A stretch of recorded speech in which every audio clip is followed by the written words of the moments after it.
और आज गीता आवृत्ति श्लोक आवृत्ति के क्रम है एकादश अध्याय की श्लोक संख्या 25 से।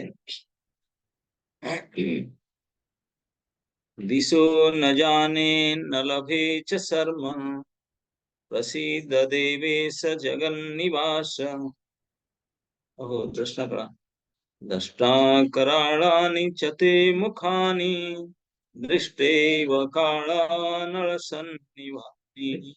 दिशो न जाने न लभे च शर्म प्रसीद देवेश जगन्निवास। अमी च त्वां धर्तराष्ट्रस्य पुत्रः सर्वे सहैवावनिपालसङ्घे भीष्माद्रोणः सूतपुत्रस्तथासो सहास्मदीयैरपि चोदमुखे वक्त्राणि ते त्वरमाणा विसन्ति दृष्ट्रा कराळानि भयानकानि।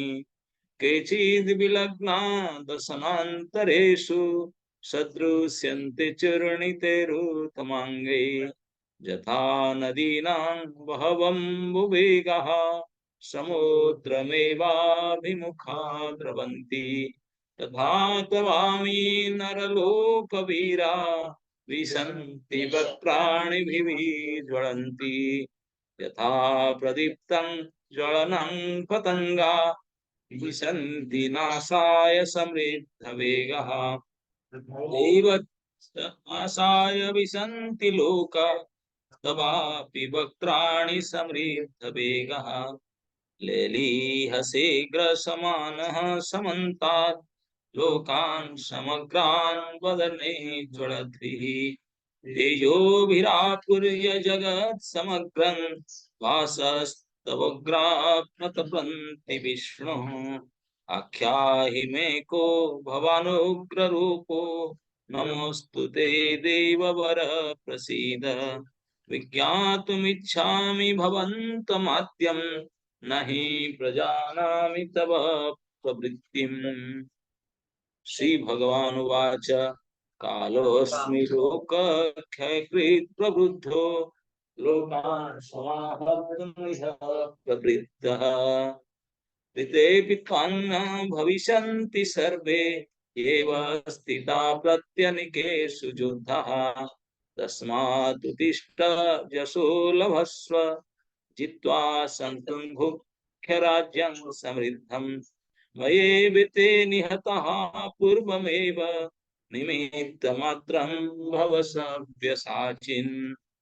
द्रोणं च भीष्मं च जयद्रथं च कर्णं तथान्यानपि योधवीरान् मया हतांस्त्वं जहिमा व्यथिष्ठा युद्धस्य जेतासि रणे सपत्नान्। संजय उवाच एतत् श्रुत्वा वचनं केशवस्य कृताञ्जलिर्वेपमानः किरीटी नमस्कृत्वा भूयैवाह कृष्णं स गद्गदं भीतः प्रणम्य। तो आज यहीं रहते हैं। कितना श्लोक होगा? 35 नहीं 10 हो गया। ओके 4 लाइन वाला श्लोक है ना 10। Okay 6:30 okay so Padma Sundari will do or somebody else will do? बोलो।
समान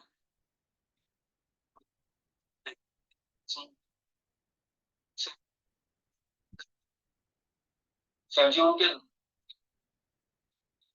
शिवजी ने उनने क्या तो उनके प्रति उनको इच्छा हो गई और उनने उनसे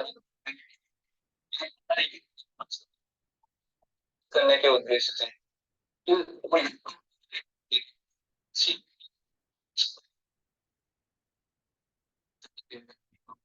वैसे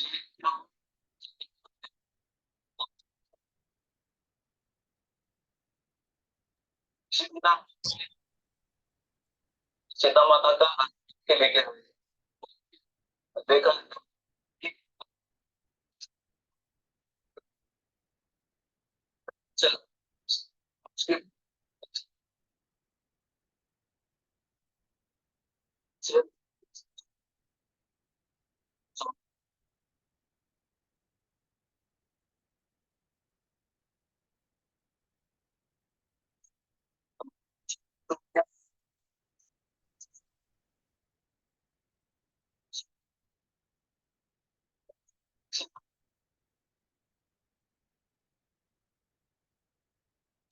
सब कुछ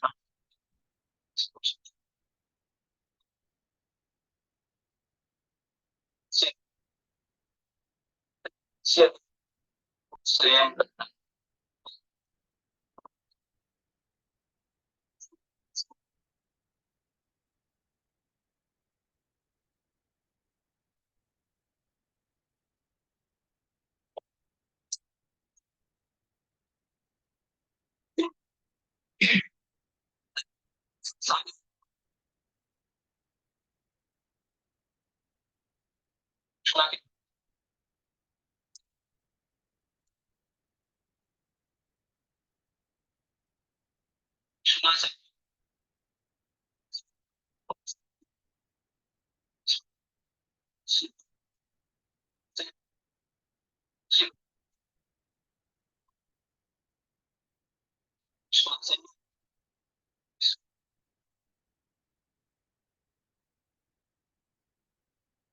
सारे युगों का उद्देश्य समता के लिए कुछ भी करेंगे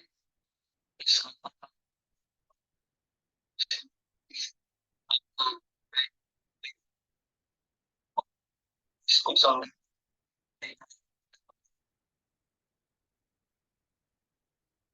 हरे कृष्ण। तो आज हम लोग चतुर्थ अध्याय के श्लोक संख्या 31 की चर्चा करेंगे। ये एक लाइन वाला श्लोक है।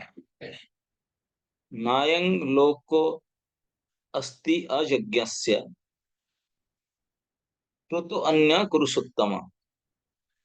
हे कुरुश्रेष्ठ, जब यज्ञ के बिना मनुष्य इस लोक में या इस जीवन में ही सुख पूर्वक नहीं रह सकता, तो फिर अगले जन्म में कैसे रह सकेगा। प्रभुपाद कहते हैं, मनुष्य इस लोक में चाहे जिस रूप में रहे, वह अपने स्वरूप से अनभिज्ञ रहता है। दूसरे शब्द में, भौतिक जगत में हमारा अस्तित्व हमारा पाप पूर्ण जीवन के बहुगुणित फलों के कारण है। अज्ञान ही पाप पूर्ण जीवन का कारण है और पाप पूर्ण जीवन ही इस भौतिक जगत में अस्तित्व का कारण है। इसको ध्यान से सुनिए, हम लोग का ही प्रॉब्लम है। मनुष्य इस लोक में चाहे जिस रूप में रहे, वह अपने स्वरूप से अनभिज्ञ रहता है। दूसरे शब्द में, भौतिक जगत में हमारा अस्तित्व केवल हमारे पाप पूर्ण जीवन के बहुगुणित फलों के कारण है। पाप पूर्ण जीवन को और मल्टीप्लाई करके हम फिर इस जगत में आते हैं। और पाप पूर्ण जीवन का कारण क्या है? अज्ञान। अज्ञान ही पाप पूर्ण जीवन के कारण है और पाप पूर्ण जीवन ही इस भौतिक जगत में अस्तित्व का कारण है। मनुष्य जीवन ही वह द्वार है जिससे होकर इस बंधन से बाहर निकला जा सकता है। अतः वेद हमें धर्म, अर्थ, काम तथा मोक्ष का मार्ग दिखलाकर बाहर निकलने का अवसर प्रदान करते हैं। धर्म या ऊपर संस्तुत अनेक प्रकार की यज्ञ हमारी आर्थिक समस्याओं को स्वतः हल कर देते हैं। जनसंख्या में वृद्धि होने पर भी यज्ञ संपन्न करने से हमें प्रचुर भोजन, प्रचुर दुग्ध इत्यादि मिल सकता है। जब शरीर की आवश्यकता पूर्ण होती रहती है तो इंद्रियों को तुष्ट करने की बारी आती है। अतः वेदों में नियमित इंद्रिय तृप्ति के लिए पवित्र विवाह का विधान है। इस प्रकार मनुष्य भौतिक बंधन से क्रमशः छूटकर उच्च पद की ओर अग्रसर होता है और मुक्त जीवन की पूर्णता परमेश्वर का सानिध्य प्राप्त करने में है। जीवन की पूर्णता किसमें है? परमेश्वर के सानिध्य प्राप्त करने में। यह पूर्णता यज्ञ संपन्न करने प्राप्त की जाती है। जैसा कि पहले बताया जा चुका है, फिर भी यदि कोई वेदों के अनुसार यज्ञ करने के लिए तत्पर नहीं होता तो वह इस शरीर में सुखी जीवन में कैसे कैसे रह सकता है? फिर दूसरे लोक में दूसरे शरीर के सुखी जीवन की आशा तो व्यर्थ ही है। विभिन्न स्वर्ग में भिन्न भिन्न प्रकार की जीवन सुविधाएं, और जो लोग यज्ञ करने में लगे हैं उनके लिए तो सर्वत्र परम सुख मिलता है। किंतु सर्वश्रेष्ठ सुख हुआ है जिन्हें जिसे मनुष्य कृष्ण भावनामृत के अभ्यास द्वारा वैकुंठ जाकर प्राप्त करता है। अतः कृष्ण भावना भावी जीवन ही इस भौतिक जीवन की समस्त समस्याओं का एकमात्र हल है। तो भगवान ने इस अध्याय में यज्ञ के बारे में हमको ज्ञात कराते हैं। लगभग 26 से लेकर के 29 तक भगवान ने कई यज्ञों के बारे में वर्णन किए। 13-14 यज्ञ के वर्णन किए और 30वां श्लोक में भगवान ने यज्ञ करने वालों की प्रशंसा की और यज्ञ करने से क्या फायदा होता है उसको भी बताया। हम्म। आज के श्लोक में भगवान ने ये बताते हैं कि अगर कोई पूछे कि भाई यज्ञ करने से ये सब प्राप्त होता है और यज्ञ करने का बड़े प्रशंसा करते हैं, यज्ञ करने से जानती ब्रह्म सनातन में भी बताते हैं, लेकिन कुछ लोग यज्ञ करते ही नहीं, उनका क्या होगा? उनका तो भगवान आज उन लोगों के इस श्लोक में उन लोगों के बारे में बताते हैं जो लोग कुछ यज्ञ नहीं करते हैं, उनका परिणाम के बारे में बताते हैं। क्या होगा उनका? यहाँ दो बात कहते हैं भगवान। ना अयंग लोक अस्ति अयज्ञस्य, बोलते अयंग लोक, ये मनुष्य लोक जो यज्ञ नहीं करते उनके लिए है नहीं। This world is not meant for them, ये इनके लिए है नहीं। ना अयंग लोक अस्ति, भगवान ने सृष्टि करता, जो लोग बनाए वो बोलते हैं उनके लिए मैं नहीं बनाया। मतलब ऐसे अर्थ लीजिए, कोई आप गवर्नमेंट सर्विस करते हैं कि कोई नौकर चाकरी करते हैं, किसी का जॉब करते हैं, जॉब करने के लिए आपको सुविधा मिलता है, आपको घर देते हैं और बाकी लैपटॉप देते हैं और सब सुविधा देते हैं, धन का, खाने पीने का, रोटी कपड़ा मकान का सारे सुविधा देते हैं, तो आप उनके लिए काम करेंगे, इसके लिए देते हैं। और आप सब सुविधा को ले लियो, उनके लिए काम नहीं करेंगे, अपने मजा मारेंगे, तो देगा सुविधा? छीन लेगा। ठीक इसी प्रकार ये दुनिया बनाया उसने, उस मनुष्य शरीर में कितने सुविधा दिया, सारे सुविधा दिया है, सब खान पान, धरती पानी हवा, सूरज चंद्र, जो भी सब कुछ उन्होंने दिया। किस लिए दिया? जो कोई देता है साधारण, जो आपको तनख्वाह देता है आप उनके लिए काम करो 8-10 घंटे, और जो सब देता है तनख्वाह ही नहीं, 8 घंटा के लिए नहीं, तो एक एक क्षण में जिनके मदद के बिना जी नहीं सकते, उनके लिए हम कुछ करना चाहिए कि नहीं? तो भगवान कहते हैं कि मैं क्या बताऊं आपको, ये तो कोई मूड भी समझ लाएगा भाई, हमको सब जहां से मिलता है, ये एग्जिस्ट करते, मेंटेन करते हैं, हमको लिए काम करना चाहिए। उनके लिए काम को ही यज्ञ कहा जाता है। भगवान के लिए, भगवान की खुशी के लिए कार्य को यज्ञ कहा जाता है। तो हम भगवान से सब कुछ लेकर जी रहे हैं, टिक रहे हैं, आनंद भोग रहे हैं, सब कुछ कर रहे हैं, तो उनके लिए कुछ करना चाहिए। और जो उनके लिए ना करके केवल अपने लिए करते हैं, तो इस लोक उनके लिए है ही नहीं। भगवान कहते मैं छीन लूंगा उनसे, दिया कृपा करके, लेकिन ये बदमाश नालायक निकले, ये नालायक निकले तो इसलिए भगवान गाली देकर ना अयं लोक अस्ति अयज्ञस्य, जो यज्ञ नहीं करते हैं, मेरे लिए काम नहीं करते, उनके लिए मैं रखूंगा नहीं उनको, ये लोग उनके लिए नहीं है। दिया हूं लेकिन मारपीट कर निकाल दूंगा। हम्म, जैसे पनिशमेंट देता हूँ जो काम नहीं करते, तो बोलते मैंने कहा ना अयं लोक अस्ति या यज्ञस्य, तो मतलब फिर जो यज्ञ नहीं करते हैं, इस लोक उनके लिए नहीं है, मतलब इस लोक के सुख के उनको नहीं मिलेगा। और जो सुख के लिए कामना करते हैं हम सुख करेंगे, सुख और शांति उनको मिल ही नहीं सकता। स्वप्न है, कैसे मिल सकता? जो कंपनी के लिए काम करते हैं, जो बैंक के लिए काम करते हैं, जिसके लिए गवर्नमेंट के लिए काम करते हैं, और उसके लिए काम नहीं करेंगे, मजा मारेंगे, वो तो सारा छीन लेगा जरूर। तो भगवान सरकार है, सुप्रीम सरकार, उनके लिए काम करोगे नहीं, उनके लिए काम करने को क्या कहा जाता है? यज्ञ कहा जाता है। तो अयज्ञ से, जो यज्ञ नहीं करता, ये इस लोक में रहने का उनका हक नहीं है। और जो अपने मन में केला खाते हैं कि हम सुखी हो जाएंगे, हम सुख करते हैं, बोलते सुखी हो ही नहीं सकते। सुख कैसे मिलेगा? हम सुख शांति उनको कभी मिल ही नहीं सकता, क्योंकि वो यज्ञ नहीं करते हैं। यज्ञ ना करके नाना प्रकार के उपाय करने से कोई शांति नहीं। यज्ञ मतलब भगवान की प्रसन्नता के लिए काम ना करके बाकी सब कुछ करेंगे तो हो नहीं सकता, तो शांति प्राप्त नहीं कर सकते। हम्म, तो इसमें हजारों उदाहरण है, हजारों उदाहरण। जैसे आज भी हम चर्चा कर रहे थे, जितने असुर हैं जो भगवान की प्रसन्नता के लिए काम नहीं करते हैं, बाकी अपने लिए वो देवी देवताओं की प्रसन्न करते हैं, सब कुछ करते हैं, अंत में उनका विनाश होता है कि नहीं? भले कितने बड़े उनके स्वर्ण लंकापुरी धारा, क्या हुआ अंत में? कंस का क्या, क्या कम पावर था? हिरण्यकशिपु का क्या कम पावर था क्या? क्योंकि यज्ञ नहीं किया, भगवान को प्रसन्न नहीं किए, इतने पावरफुल हम तो कुछ भी नहीं, कौन सा गाय के गोबर है, जो एक से एक बढ़कर थे, वो जो भगवान को प्रसन्न ना करके सर्वनाश हो गया उन लोग का, तो हमारा अस्तित्व कहाँ है? तो इसलिए भगवान खोल कर बोलते हैं ये लोक बनाया कि अब मेरे लिए काम करो। भगवत गीता में तो लोग खोल भगवान कहते हैं कि सब कुछ माँ माँ माँ, मेरे लिए करो, अहं क्रतु अहं यज्ञ अहं स्वधा अहं हवि, सब कुछ, अहम गति अहम भक्ता अहम साखी अहम शरणम, सब कुछ। ये सब खोल कर कहने के बाद भी जो भगवान के किसी के लिए काम नहीं करता, यहाँ रहने का उनका अधिकार है नहीं, सुख प्राप्ति का अधिकार नहीं। जीवन की पूर्णता क्या है?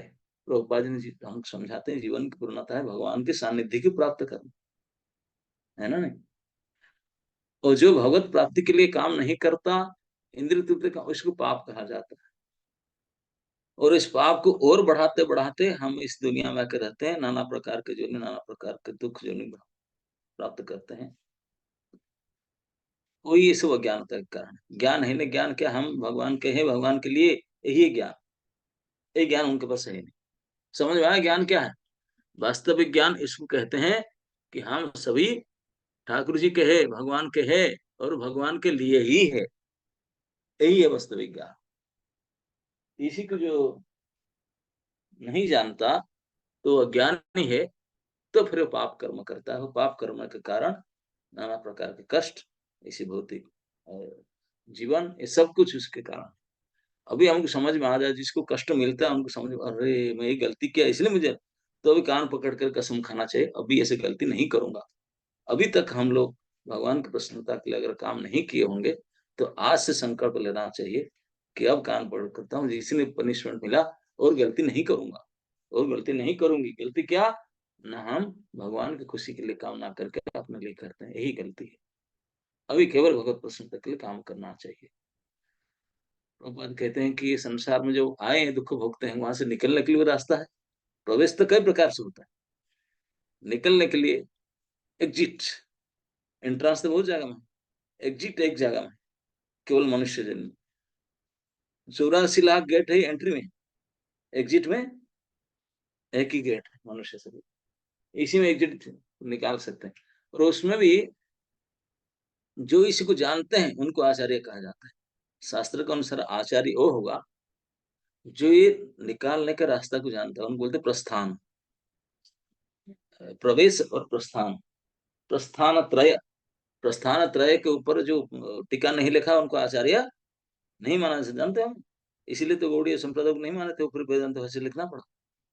वेदांत, गीता और उपनिषद ये तीन प्रस्थान है। प्रस्थान मतलब निकलना, एग्जिट लिखा रहता ना, प्रस्थान द्वार।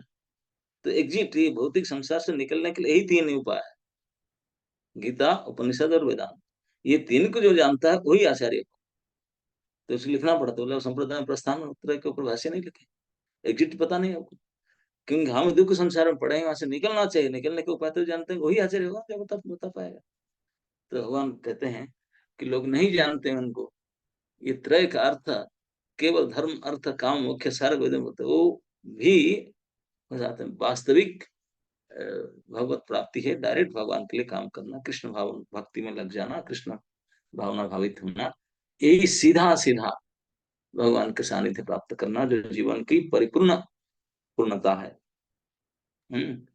तो आगे कहते हैं, एक तो भगवान गाली दे करके, ना अयं लोक अस्ति, ये लोक में रहने नहीं दूंगा, ये उनके लिए नहीं है। जैसे कहते हैं ना, किसी झगड़ा करिए, घर तेरे निकल जाए यहाँ से, भगवान इसी गाली देकर, गाली देकर आज कहते हैं जो यज्ञ नहीं करते हैं उनका परिणाम क्या होगा, बोले मैं निकाल दूं। ये लोग उनके लिए नहीं, न अयं लोक अस्ति अयज्ञस्य, जो यज्ञ नहीं करते उनके लिए ये लोग नहीं है। और सुख का आशा करते हैं, बोले पागल है, सुख का मिलेगा, नाना प्रकार की पिटूंगा उनको, माया पकड़ करके क्या दंड देगा, सुख कैसे। आगे कहते हैं कुतो अन्य पुरुषोत्तम, तो जो इस लोक में ये सब करके सुख नहीं मिला, पर अलग सुख अन्य लोक में पर जन्म में उनका सुख का क्या ठिकाना, कैसे हो सकता है।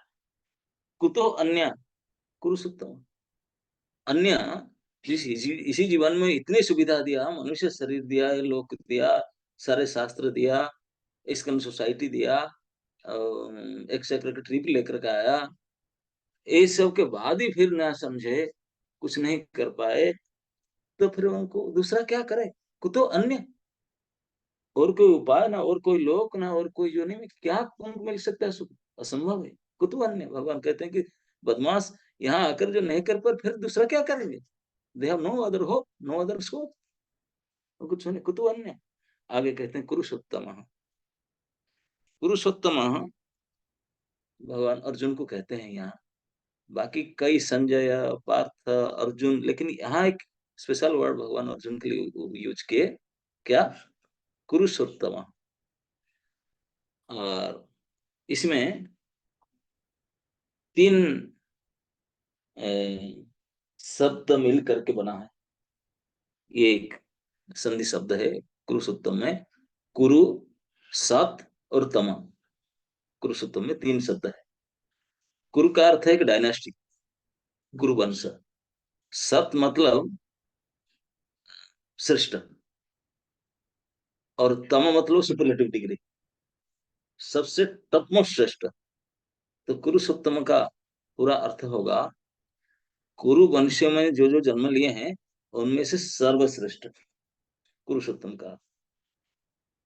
तो भगवान ने अर्जुन को कई बार गीता में भी अपने विभूति करके घोषणा की, पांडवा नाम धनंजय, पांडवों में, पांच पांडवों में धनंजय हूँ, यहाँ तक बोलो मैं हूँ अर्जुन, पांचों में। पांचों पांडव तो बड़े भक्त हैं, लेकिन उन पांचों में मेरा विभूति है अर्जुन, धनंजय।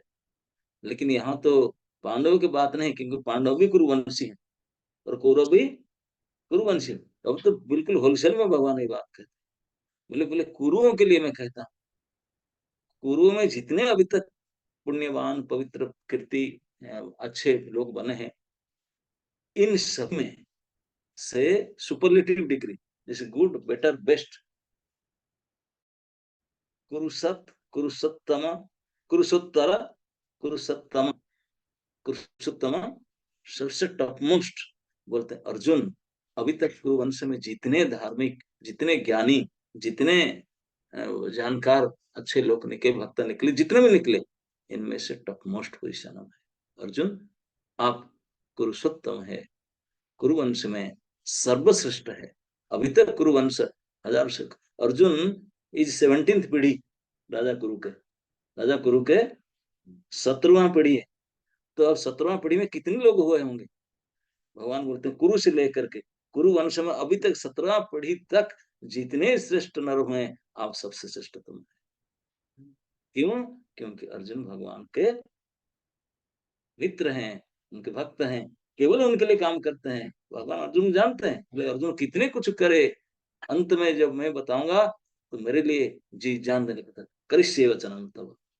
मैं गुरु को, ताऊ को, चाचा को, पापा को सब मारने के लिए तैयार हूँ आपके बात। भगवान जानते हैं अर्जुन, सब कुछ त्याग करे भगवान प्रसन्नता करेगा। जो अपना सर्वस्व त्याग करके भगवान को प्रसन्न करना चाहते हैं, वही इस पोस्ट पर जा सकते, सप्तम हो सकता है, श्रेष्ठतम हो सकता है। तो कुरुवंशियों में एक ऐसे राज, बाकी बहुत युधिष्ठिर भीम नकुल भगवान कुछ नहीं करते करते थे, लेकिन अर्जुन जैसा, इसलिए भगवान उनको कितनी प्रशंसा करते हैं। यज्ञ करने वालों की कितने फायदा है, यज्ञ ना करने वाला के हे कुरुसोत्तम, अब सुन लो, यज्ञ जो ना करते हैं ये लोग के घर से निकाल दूंगा, उनको सुख मिलेगा नहीं। जब यहाँ नहीं मिलेगा, दूसरे जन्म में दूसरे लोक में प्रश्न है क्या, है ना?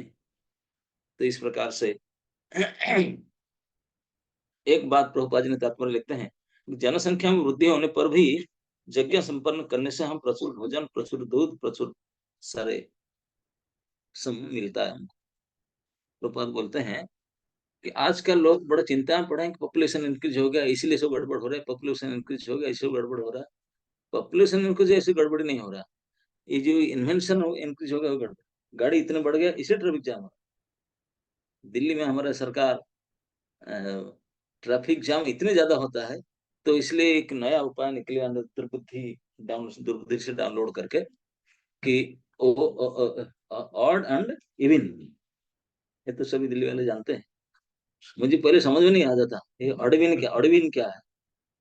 मैं बाद में समझ में आया कि नंबर में कंट्रोल करते हैं, गाड़ी जो कंपनी है निकाल उनका भी कंट्रोल नहीं, हाँ छापो बेचो, खूब बेचो, लेकिन हम एक दिन अलाउ करेंगे ऑड नंबर वाले को, एक दिन चलाने के अलाउ करें इवन नंबर वाले को। लो, लोग घर में जो एक गाड़ी था दो दो गाड़ी हो, एक ऑड नंबर का इवन नंबर, और ट्रैफिक बढ़ेगा कि घटे? ये ऐसे दुर्बुद्धि युक्त नियम सब निकालते हैं, सब दुर्बुद्धि से डाउनलोड करते हैं। लेकिन अगर गाड़ी की संख्या को बंद कर दें तो ट्रैफिक अपना आप घट जाएगा, लेकिन गाड़ी संख्या बढ़ा करके ट्रैफिक को कम करेंगे। हम्म एक मुझे एक व्यक्ति बोलता है दिल्ली एक शहर है जिनमें सबसे ज्यादा ब्रिज है, over bridge, under bridge, side bridge, सबसे ज्यादा ब्रिज है, पानी नहीं। चारों पुल है, तो पुलिया है, तो जल के बिना हजार पुलिया है, सो मैंने ओवर ब्रिज है, सही ना नहीं प्रभु जी? सो मैंने तो इस प्रकार के हम सोचते हैं कि पॉपुलेशन बढ़ गया, लेकिन अगर हम यज्ञ करें, कुछ ना करके और यज्ञ करें, तो प्रचुर परिमाण में हमारा आवश्यकता पूर्ति होगा, इसमें कोई कमी नहीं है, सब कुछ मिलेगा हमको।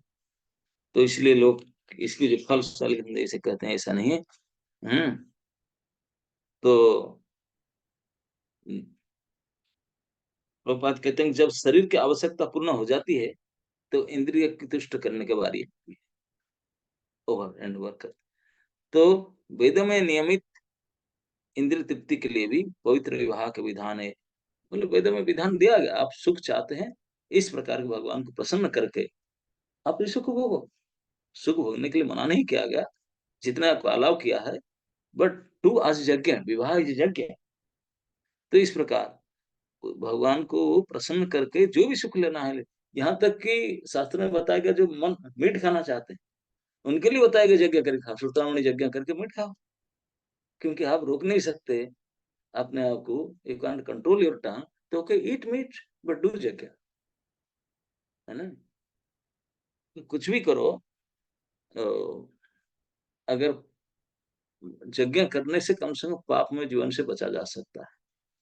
तो इसलिए पाप को रोकने के लिए नियम लगाया गया कि नहीं, भगवान की प्रसन्नता, भगवान शुद्ध करते हैं, तो भगवान की खुशी के काम करने से कोई भी कर्म करो वो शुद्ध होता है। तो अगर हम भगवान को समझे, भगवान को प्रसन्न करने के लिए चाहेंगे तो भगवान को समझेंगे, क्या करे तो भगवान खुश होंगे। तो भगवान तो पहले बोलेंगे फास्टिंग करो, भगवान उसको फास्टिंग करो तो नहीं बोलते हैं, हम कर नहीं पाएंगे। भगवान कहते हैं कि मैं लोक में रखूं, आपको रखाया, सब कुछ व्यवस्था दिया।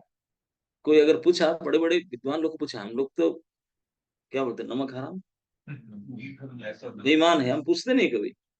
इतनी सुविधा को लेते लेते जीते रहते हैं, खाते पीते हैं, कभी पूछे नहीं कि प्रभु I am taking everything from you, what can I do for you, ये कभी नहीं पूछते हैं। ये सब हम बेईमान है कि नहीं? लेकिन जो पूछते हैं बड़े बड़े ऋषि मुनि, भगवान के ऊपर पूछे जाकर, प्रभु सब कुछ तो आप दिए हैं और देते ही रहते हैं, हम आपके लिए क्या करें, हम कृतज्ञ नहीं बनना चाहते हैं, कृतज्ञता के लिए पूछते हैं। तो भगवान बोले, तेरा बस यही क्या तू देगा। लेकिन अगर फिर भी तू नहीं, नहीं बोलते हैं कि हम ये समझते हैं कुछ नहीं, लेकिन फिर भी हम, हमारे धर्म है आपको कृतज्ञता ज्ञापन करें, क्या करने से आप प्रसन्न होंगे।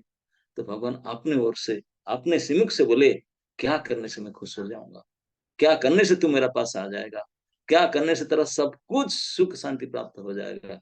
भगवान अपने सिमुख से ऐलान करके दो दो बार गीता में बोले, चार काम करो,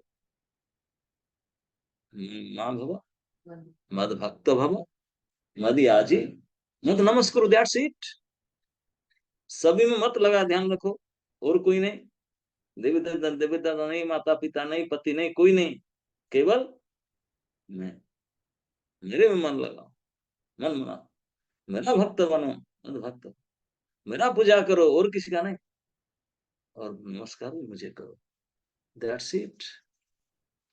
दो दो बार भगवान प्रतिज्ञा कर, कोई ये चार काम करता है, मैं उसको खींच के मेरे पास ले आऊं। ओ असंशयम, उनसे कोई डाउट ही नहीं है कि उनको सुख शांति प्राप्त हो। कुछ हो, उनको एग्जिट, एग्जिट तो उनके घर बैठ कर ही हो जाएगा, उसको एग्जिट एंट्रेंस से आना नहीं पड़ेगा। एग्जिट गेट वो बिना आए, उसको लिफ्ट में ट्रांसफर हो जाएगा, वहीं बैठे हुए ट्रांसफर हो जाएगा, अगर वो इस प्रकार कोई करता है। तो पूरे विश्व में एक ही संस्था है, कृष्ण भावनामृत संस्था, जिनका नाम ही भावनामृत, काम ही भावनामृत, और आचरण ही भावनामृत, कृष्ण भक्ति के साथ जुड़ा हुआ है। इसलिए हम कहीं बाहर निकलते हैं, हमको देखकर दूसरे लोग भी बोलते हैं हरे कृष्ण पाठी। तो इसलिए अगर इस संस्था में आकर के जो कोई कृष्ण की प्रसन्नता के लिए, और कृष्ण प्रसन्नता तो हम जानते नहीं, कृष्ण को जो कृष्ण को दिखाए सिखाए, और गुरुजनों की प्रसन्नता के लिए, साधु संत की प्रसन्नता के लिए जो कार्य करते हैं, जीवन की अपने ऊर्जा को लगाते हैं, तो वो वास्तविक उनका जीवन धन्यतम है, परिपूर्णतम है। जिसे अर्जुन कुरुसत्तम है, वो भी मनुष्य लोक में मनुष्य सत्तम हो सकते हैं। और फिर जब यही इतने सुख शांति को भगवान को प्राप्त किए, फिर दूसरे लोग को जाने का जरूरत क्या है, कुछ तो अन्य, दूसरे लोग जाए क्या, दूसरे को तो दूसरे लोग जाएंगे मिलेंगे नहीं, हमको जाने का जरूरत नहीं, यहीं से हमको सब कुछ मिल जाता है। कहीं दूसरा उपाय कि दूसरे लोग को जाने का हमको आवश्यकता नहीं है। तो इसलिए इस श्लोक में भगवान ने यज्ञ ना करने वालों के लिए गालियां दिए, धमकियां दिए, और प्रणाम करा, उनका कैसे सुख शांति प्राप्त ना हो। ओके, 7 बज गए, पदम सुंदर। समझ महाराज, आपने जगह बताया कि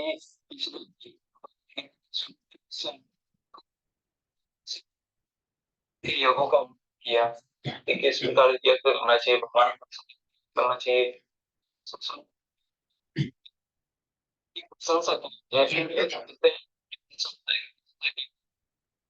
सुनो, फायदा किया,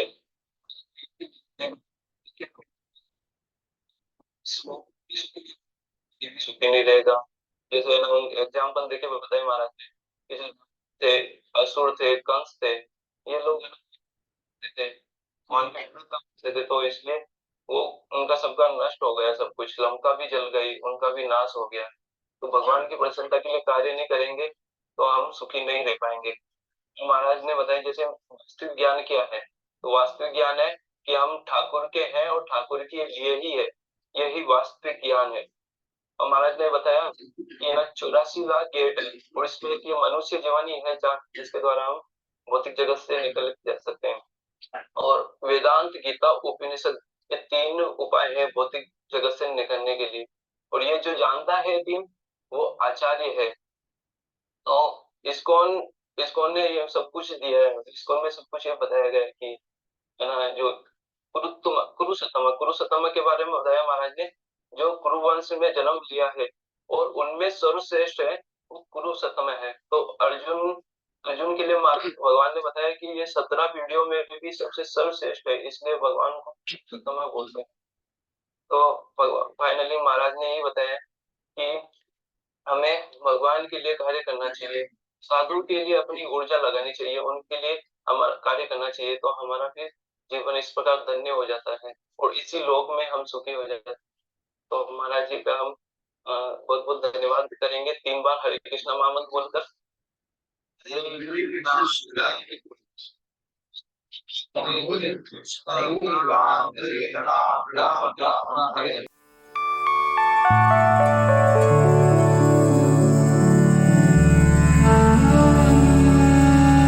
आपको लेफ्ट बटन के